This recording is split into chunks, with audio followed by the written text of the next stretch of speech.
Hello, friends, and welcome. I'm Sarah Liz, and I'm back with another fun card project for you today. We're going to make a corner shaker card. In this particular card, we're making a get well card with a bowl of soup in the corner, but I want you to keep in mind that this technique can be used with tons of different dies. I'm using an add-on for the circle-shaped card. It's called Alphabet Soup, but you could use any of those add-ons here, right? It would be really cool to make a pizza instead, but we're going to start with our background. I'm using the Argyle stitch background die. I love this one and it's huge. It will fit my 3x6-inch mini slimline card. I just wanted a little texture and pattern back there. And next we can start working on the shaker element. So the soup bowl has this sort of rim of your bowl, and I am just tracing around the inside. This orange piece was cut from the inside, right? And that's going to be my soup in the middle. I've adhered it with removable adhesive, but I want to make sure I am trimming this off so it's going to line up perfectly with the corner of my card. But I have some acetate I want to tuck behind that circle before I adhere it to my card. So I am just using some recycled packaging. I think this held some cardstock, and I need to wrap this around my circle, which is easier than you might think.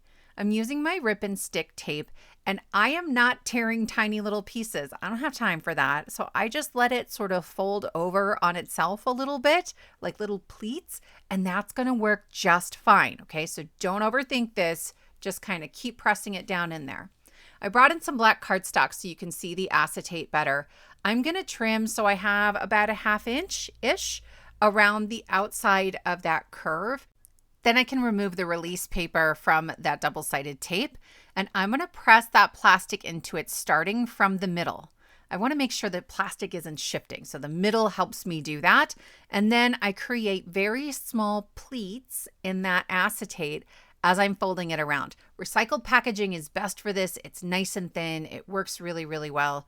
Once all of that is sort of folded into the adhesive, I'll give it a really good press to make sure that it's not going anywhere. Yes, I do have some little corners around that circle, but it's not going to matter because we have the rim of our bowl that's going to go right over the top of it.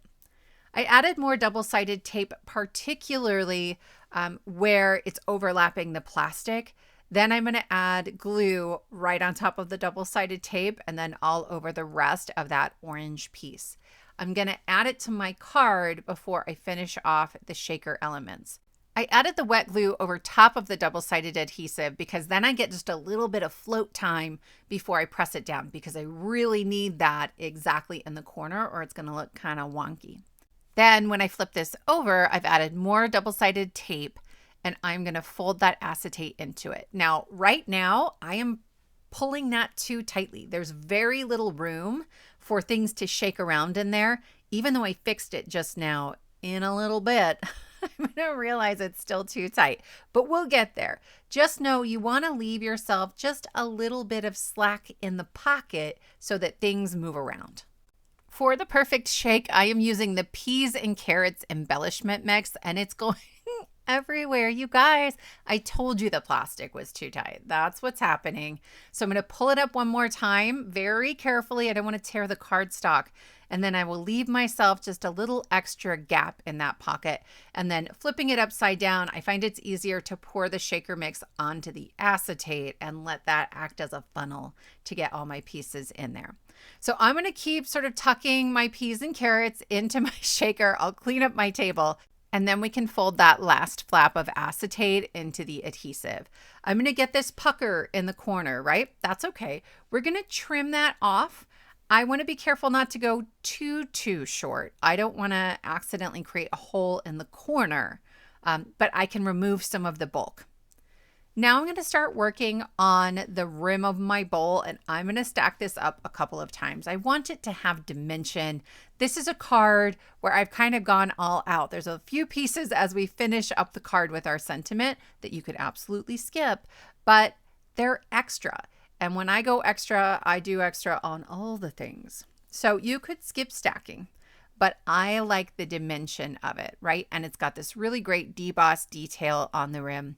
This is going to go around my soup, so I'm using just regular foam tape, right? I think this is 2mm. That's pretty standard. To get it to curve, I'm going to remove the release paper from both sides, okay? And once the paper is gone, the foam will bend any which way that you like. It's going to lift that rim ever so slightly above the bowl of soup, and that works really, really nicely here. Again, we have a little more dimension to make it feel like a real bowl of soup. Next, I'm going to line up my rim, and I'm realizing that part of that rim actually overlaps the tip of the corner, right, where our soup is, which I had not intended. And so I'm going to fight with that for ages in this video. Right? Like I'm going to glue it down here. I'm going to trim around it. I'm going to keep that tiny bit. And in the end, it's going to fall off anyway. If you want something in the corner like that, I think it's just about maybe moving the bowl a little further onto the card.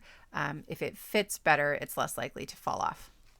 To assemble my spoon, again, I am stacking it up because I want to create a well, that little divot that you get in your spoon. So I stacked, I think, 3 of these with a piece on top that's like a matte silver from my stash.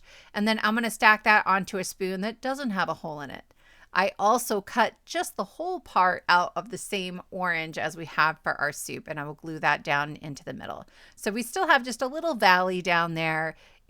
It's so cool. There's a fork in this set. I have another card I made. I'll try to link to that video in the description box where I just lined up a bunch of forks and I used the alphabets because there's a whole alphabet set in this die set.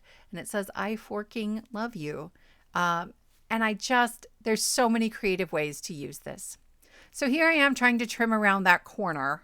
But more importantly, I am trimming very, very carefully along the edges. Normally, this is no big deal. I just sort of glide my scissors right along the cardstock, but I don't want to put any holes in that acetate. So just be gentle, take your time, and don't press too far into that acetate.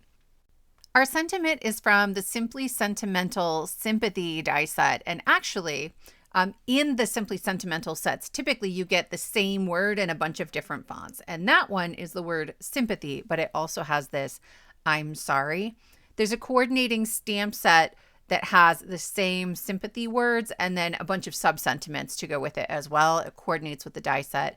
But I just love the font on this I'm sorry. I don't know what it is. I hope that Tanisa makes more of them in this font. It's so good. Next, we're going to add our soup panel to our card base. So the card base is 6 by 6 inches, and then I scored it at 3 inches. I've just temporarily taped it shut. I have double-sided adhesive tape all around the sides, especially because I have acetate in one corner. I want to make sure it adheres well.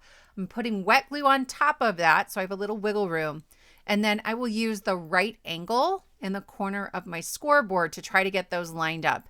Normally, I'm not that stressed out about something like this because I just trim off edges if something doesn't fit, but I can't trim off the edges with the acetate. And so that was a way to help me be very careful about my placement. I'm using my glue to add I'm sorry, and then we're going to add our little sub-sentiment. So we have all these tiny little letters. They are blocky and easy to line up so they're nice and straight, but I wanted this to have kind of a I don't feel so great feel. So it's going to say feel better soon. I'm using my tweezers so I can better see where the letters are getting placed. I add glue. I'm tapping it off on a little silicone mat just so I don't have glue oozing everywhere.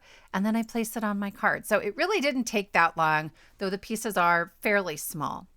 I'm going to use my glue to add the spoon onto the bowl. I wanted it to stay within the confines of the card, but definitely to be sort of angled outwards. I also added the word soon, just like I did with the other letters. And then sort of to finish it off, I'm adding a few of those peas and carrots onto the acetate on top of the shaker. So those will always be in place. I think it's another element of texture. It's not just this shiny bowl of soup. But my friends, that is our card completed. I hope this inspires you to try a corner shaker. If you do, let me know in the comments below. Thank you all so much for spending your time with me, and I will see you next time.